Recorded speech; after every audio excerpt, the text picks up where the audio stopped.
अब तक भारत अपने संयम और संकल्प से कोरोना वायरस के सामने एक दीवार बनकर खड़ा रहा, लेकिन इस दीवार को पिछले कुछ दिनों में एक दूषित सोच के वायरस ने कमजोर कर दिया। और ये सोच तबलीगी जमात के लोगों की है। लेकिन ये लोग वाकई में देशद्रोही हैं। जो व्यक्ति इस समय कोरोना वायरस की लड़ाई में इस देश का साथ नहीं दे रहा, वो देशद्रोही नहीं होगा तो और क्या होगा।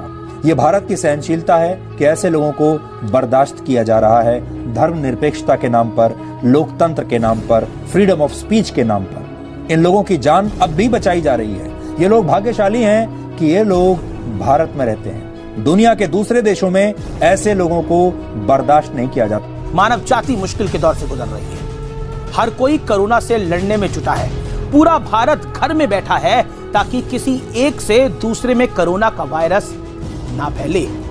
लेकिन इसी बीच दिल्ली की एक शर्मनाक तस्वीर सामने आई है। इस्लाम पर जानकारी देने के नाम पर दिल्ली के निजामुद्दीन में सैकड़ों की भीड़ जुट गई।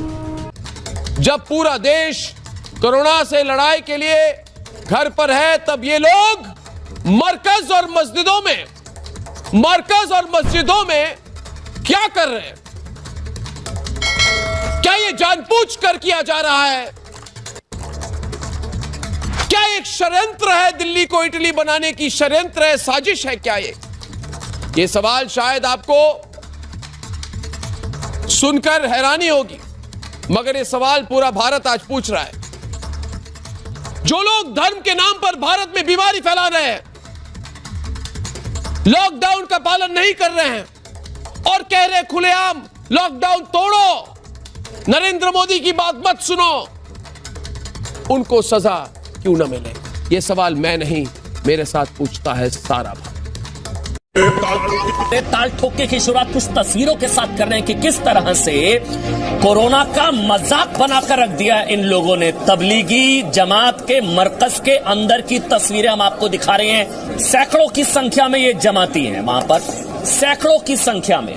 मतलब बच्चा समझ रहा था कि सोशल डिस्टेंसिंग जरूरी है। इन लोगों को समझ में नहीं आ रहा था कि आज जो कहा जा रहा है कि देश में सामुदायिक संक्रमण का खतरा बढ़ गया है, ये वो बताने वाली तस्वीरें हैं। देश को खतरे में डालने वाली तस्वीरें हैं। सबकी जान को खतरे में डालने वाली तस्वीरें हैं। ये पूरे हिंदुस्तान की संकल्प शक्ति पर बट्टा लगाने वाली तस्वीरें हैं। ये कैसे जमातियों ने देश विरोधी हरकत की। मरकज में जमा हुए जमातियों के झुंड आप इन तस्वीरों में देख सकते हैं। जितना खून आज तमाम हिंदुस्तानियों का खौल रहा है, पूरे देशवासियों का इन तस्वीरों को देखकर यकीन मानिए खून खौल रहा है। कोरोना कैसे फैला, ये लापरवाही नहीं, एक तरीके का षड्यंत्र क्यों ना कहा जाए इसको।